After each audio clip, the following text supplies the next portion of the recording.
cleanliness, they say, is next to godliness, but clean teeth is next to happiness. That's my own quote. Hi, my name is Rafa Godlove, and this is my school of life. The intention for this program is to teach life lessons and just help you develop to be a better person. Today I'll be talking about dental health, how to take care of your teeth. The first thing I would like to talk about, the first thing I'd like to address as far as dental health is concerned is teeth whitening.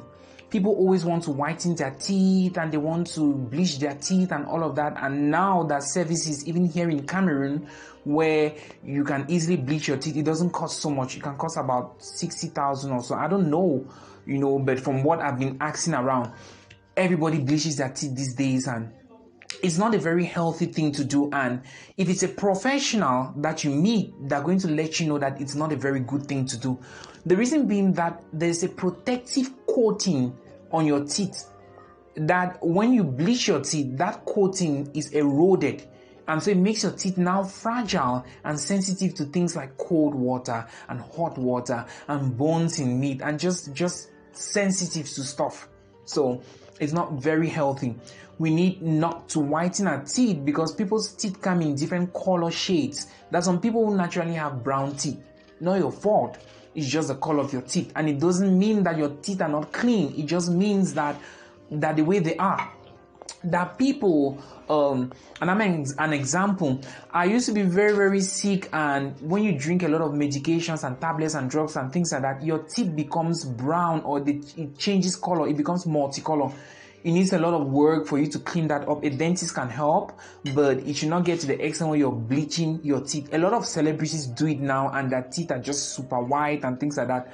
But if you're a celebrity and you badly need white teeth to keep with these standards in the industry, then what you can do is to get a photo editor that can whiten your teeth using editing. You don't need to damage the protective, layer on your teeth. You can get it edited even using photo editing apps. So that's the first thing to know about teeth whitening. Next thing I want you to know about dental health is that you need to change your toothbrush at least after 3 months. So after 3 months should be like 4 times a year. You use one toothbrush for January, February, March, you change it. April, May, July, you change it and things like that. Don't use one toothbrush for the whole year. Okay, it's important to change your toothbrush because the bristles become weak and they become overused and they don't really brush your mouth the way you're supposed to get your teeth brushed. And now that we're talking about toothbrushes and all of that, what is the right way to brush your teeth? Some people just put the toothpaste and they just brush any direction. You brush your teeth with an up and down movement. So you're going this way and that way. You're going, you're going horizontally, but you're brushing vertically, up, down, up, down, up, down, up, down. Okay? So you're brushing your teeth like that. Like that. You don't just brush your teeth. People brush their teeth like they're fighting. That's how you brush your teeth. And you're going to change your toothbrush after every 3 months. And then it's advised that you get a visit to a dentist office after every 6 months. So twice a year.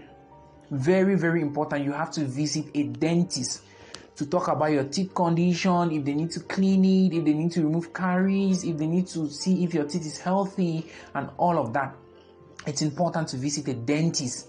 Okay, you visit a dentist for them to check your teeth, just like women go for checkups and general body checkups and all of that. You need to check up for your teeth because it's very important. Your teeth is like a grinding mill for your body. It grinds all of the food that nourishes your body, and it needs to be taken care of. Okay, it needs to be taken care of seriously if you want to have a happy life. There's some people, as they start growing old, their teeth fall off, their gums pain, their gums bleed and things like that because they've been eating sugary things, they've not been taking care of their teeth and things like that. It becomes damaging and you see the after effects in a long run. It doesn't happen overnight, but you see the after effects in the long run, and it's not very, very good.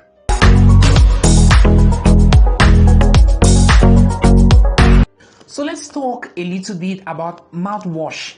Now, a mouthwash is not a liquid toothpaste, as most people call it, that like, oh, it's a liquid toothpaste and they bought us a liquid. There's nothing like a liquid toothpaste. A mouthwash is a mouthwash. A mouthwash is supposed to be used after you've brushed your teeth. And a mouthwashes are different. Some of them are like mints that are there to give your mouth freshness. This is for people with mouth odor. There's also mouthwashes that are antibiotics if you have infections, and I'm going to get to those infections. So you put them in your mouth and gargle.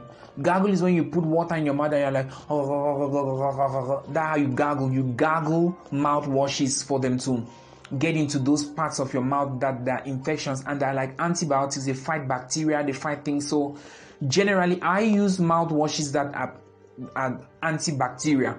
It's like the best mouthwashes to use. What am I using a mint for? So it's nice to use antibacterial mouthwashes, and there's so many of them. If you get into a pharmacy, you don't know what to buy, just say, I want a mouthwash which is an antibacterial kind of mouthwash. It's very, very important you get those at pharmacies. I don't want to mention names because nobody's sponsoring me, so I don't want to do publicity.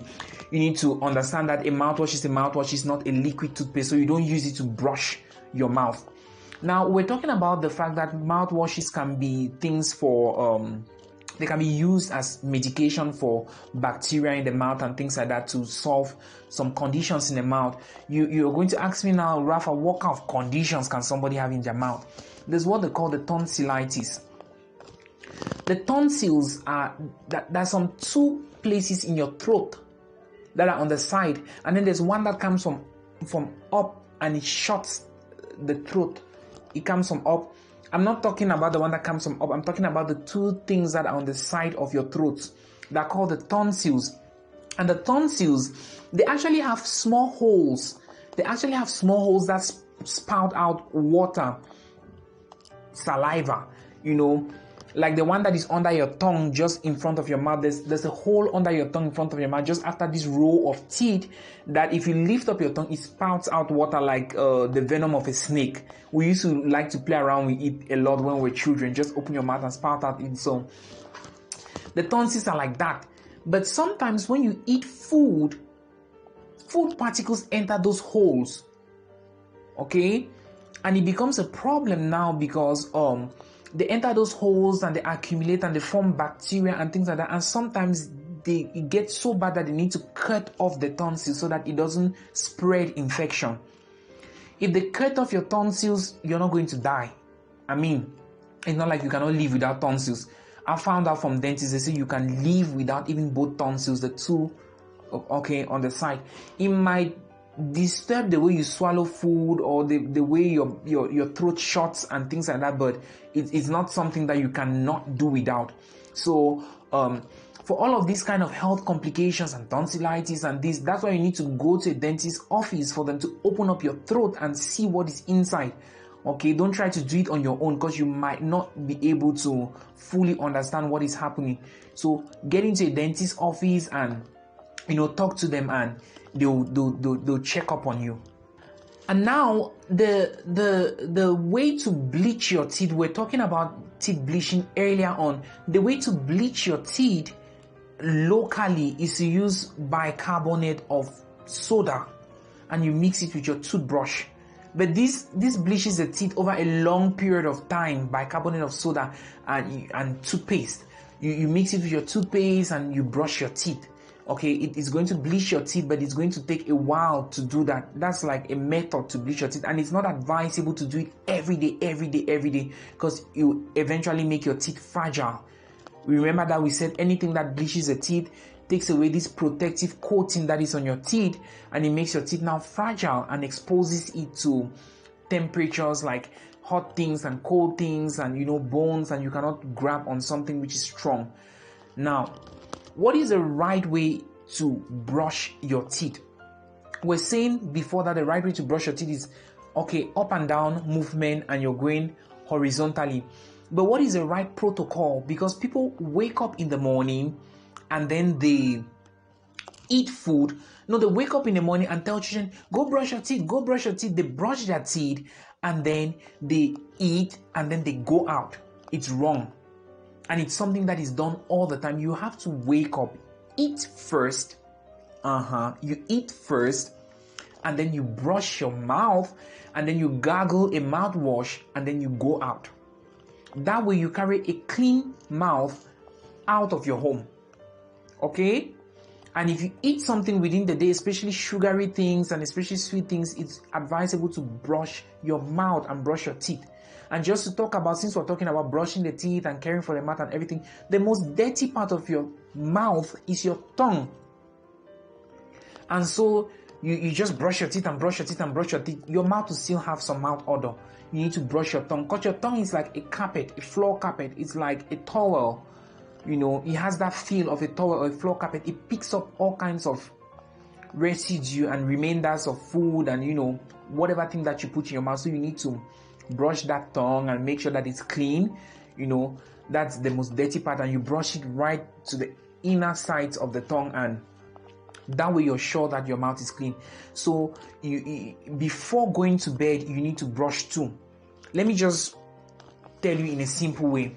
When you wake up in the morning, you eat first, you brush, you gargle a mouthwash, and then you go out. If you eat something within the day and you don't have your brush around, immediately you get home, you brush. Or you might still get home and eat, but make sure that before you go to bed, you brush your mouth and gargle a mouthwash.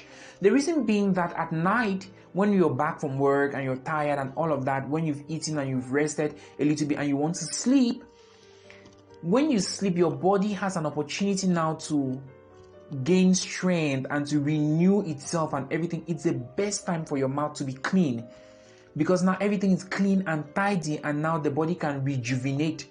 It can become young. It can renew itself in a clean environment. It's very, very important to note that in a clean environment. Sometimes you might forget to eat before brushing, before going out in the morning. You might instead wake up, brush, eat, then go out. But make sure that you brush, you know, your mouth, your tongue, and you gargle a mouthwash before you sleep. That way you wake up, your mouth is still fresh, your body is rested and everything, you know, there's no bacteria. There's some people that have all kinds of bacterial infections because they don't follow this protocol I'm telling you. So if you're a parent at home, you should try doing things differently. Instead of waking up children and telling them to brush before they eat, wake them up and let them eat, and then they brush before going to school. Brushing should be the last thing before you go out. Brushing your mouth and your tongue. That's the right protocol. That way you carry a clean mouth out of the house. So there's some things that damages your teeth, especially tobacco products, smoking. It's written on cigarette packets that this is dangerous for your health. Most governments do it. The Cameroonian government does that. But people still smoke, and it's written tobacco products, even they call it snuff. The one that they put on the teeth and all of that, you brutalize your gum and you make sometimes the gums swell, and then the gums, you know, they make your teeth fragile, and then sometimes the teeth just fall off. That's why you see an elderly woman or an elderly man that takes a lot of snuff, they generally don't have teeth when they're old because the teeth fall off. So these are some of the things that you need to know. They're not exhaustive, but I'm sure they're enough to guide you as far as your dental health is concerned. You need to take care of yourself because nobody else will do it for you. My name is Rafa Godlove. I hope you've learned something. Until next time, bye-bye.